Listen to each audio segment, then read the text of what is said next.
Good day and welcome to Bed and Talks. I am your host, Isabella Apepe, and for this episode of Bed and Talks, we are joined by a recipient of multiple awards from the recent Lions Roar awarding ceremony.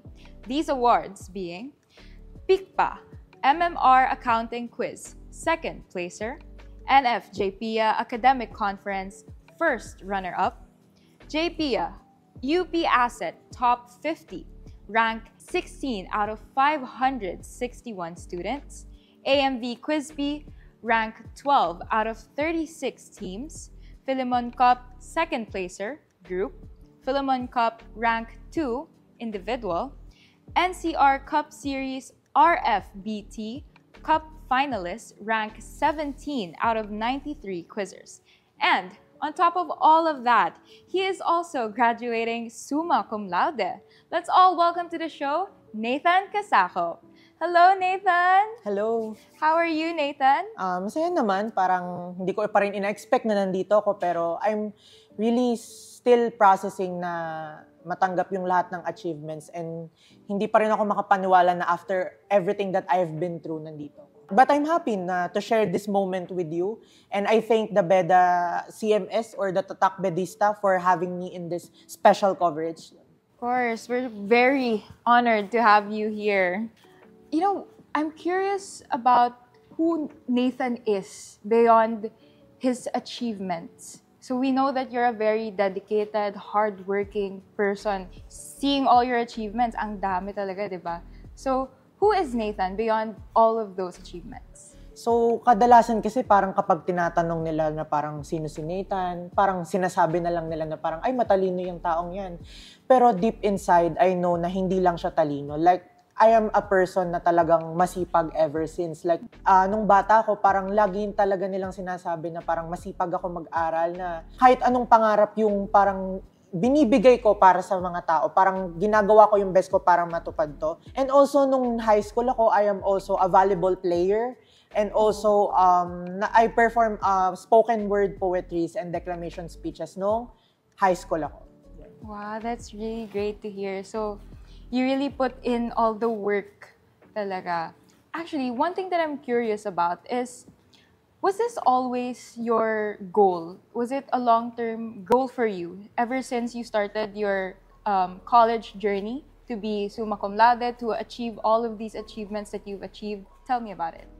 Yes. To be honest, I've already planned na nung first year pa lang ako, parang gusto ko na talagang maging summa. Kasi parang in the history of San Beda College Alabang, particularly when it comes to Junior Philippine Institute of Accountants, pangalawang beses pa lang to ever since in the history na may magsusumma cum laude. So parang, honestly, nung first year ako, I've already wanted na maging summa cum laude. So I've entered accountancy during first year na parang, tinitake ko na agad na parang yung first quiz ko as if I'm already taking the board exam eh. So parang tinitreat ko na kada pasok ko sa klase, parang final exam ko kumbaga. Parang I don't want to miss any single moment. Hindi matupad yung goal na summa cum laude. So I believe na hindi lang siya something na nag-happen parang along the road.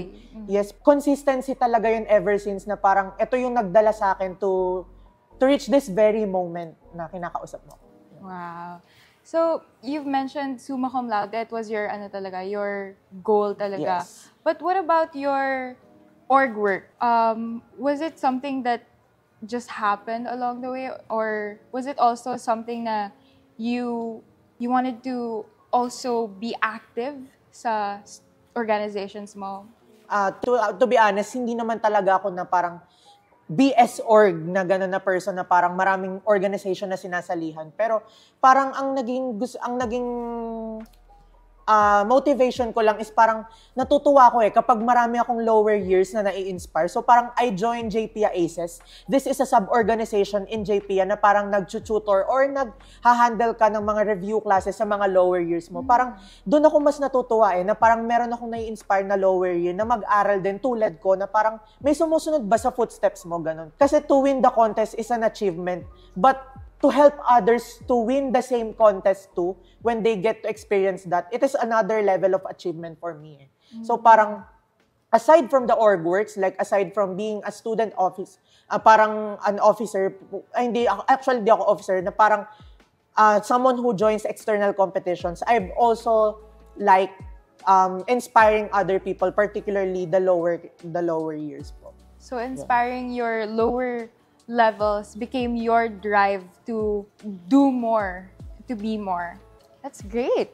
Talking about your lower levels, I'm sure they would want to hear an answer to this from you. What became the routine balancing academic and student organization work?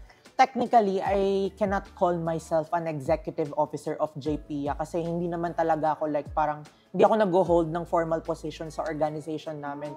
In fact, I was just taking the initiative to help the lower batches kasi I feel like parang kapag nawala kami na parang, I mean, not totally na mamamatay, pero I would say na parang kapag nawala kasi yung mga fourth year, parang ang natanong ko sa sarili ko, paano na yung mga susunod na batches? Parang wala na tayong masyadong continuity plan na parang hindi na natin matutulungan yung lower batches. So parang I was just taking the initiative na parang mag-create ng mentorship opportunities para sa mga lower year batches na parang maituloy yung legacy na nasimulan namin for JPIA. So technically, I'm not an officer. So the way I balance academic and this, what you call initiative of helping these lower year students is that just I allot certain days, like for weekends, I try to search for opportunities, whether internal or external, and then I share this dun sa mga kakilala ko na lower year batches, and then I tell them kung ano yung pwede kong maitulong, and then I'm also trying to give them materials or parang handwritten notes na ako din yung gumawa para to help them overcome the obstacles na pwede nilang ma-encounter once they join that. So parang the way I balance academics and this initiative naman is parang there was a really careful planning of days and execution of work na para ma-meet ko lahat ng obligations ko sa kanila and then sa academics ko. Oh, I see. Okay. So to wrap this up, what is one message that you want to give to the community? What's your secret recipe for such resounding success? I think it's an open secret na parang kapag achiever ka, you're someone who never gives up in any challenges or adversity na pinagdadaanan mo sa buhay. So I would say na as cliche as it may sound, the secret recipe for success is only to never give up. Nung elementary ako, parang nag-dream ako na mag-aral ako sa Science High School near our house po. So parang that time, when I initially took the entrance exam, I failed. So after 4 years of enrolling in high school, I returned nung senior high school ako. And then I took accountancy, business, and management test. And then luckily, I passed. And then after 2 years ng pagiging ABM student, I graduated as the batch valedictorian. So that's very inspiring for others kasi parang from someone who initially failed the entrance exam, like parang someone who's shortlisted but was never accepted dun sa program na yun, I topped the entire batch during that time. So parang I realized na parang you should never stop because you will never know how far you will reach in life if you will stop before you could have gone farther in life. Hindi ka dapat mag-settle na hanggang dito ka lang eh. So parang hindi naman sa may dapat lagi kang pinapatunayan or na parang hindi ka lang dapat mag-settle sa isang place. Dapat you're always open to growth na parang dapat mas mag-excel ka beyond what is expected from you. It's really something that, you going out of your comfort zone then. Yes. And what you taking all the risk na parang ang tingin lang ng ibang tao na kapag nag-take ka ng risk, lagi kang matatalo. But in reality, you never lose eh. Parang it's either you win or you learn in life eh. So parang kapag takot ka palagi na to go to new places, you will never kang makakakita ng mga avenues or opportunities for growth if ikukulong mo lang yung sa isang spot lang. Yun. Yeah, I like what you said. You either learn or you win. Yes. Inspiring thought talaga. And it's something that we should all keep in our minds because I feel like, especially in college, we're all a bit scared to jump to opportunities and say yes to, the stuff that are being presented to us or those stuff na hindi rin na-present to us but we really want to do. I feel like that limits us and like what you said, we have to really put ourselves out there.